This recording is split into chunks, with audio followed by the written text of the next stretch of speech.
Kaya lang.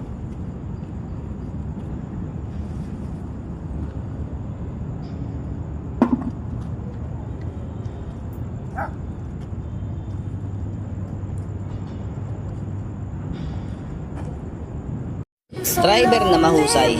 Driver ka na mahusay kung ikaw ay na-overtaken, di ka napapatol sa takbuhan.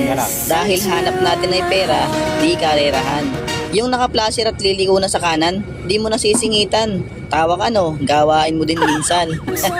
At lagi mo tandaan, pampahaba ng buhay at pampadami ng kaibigan yung pagbibigayan. Driver na mahusay. Driver ka na mahusay kung ikaw ay na-overtaken, di ka napapatol sa takbuhan. Dahil hanap natin ay pera, di karerahan. Yung naka-flasher at liliko na sa kanan, di mo nasisingitan. Tawa ka no, gawain mo din minsan. At lagi mo tandaan, pampahaba ng buhay at pampadami ng kaibigan yung pagbibigayan.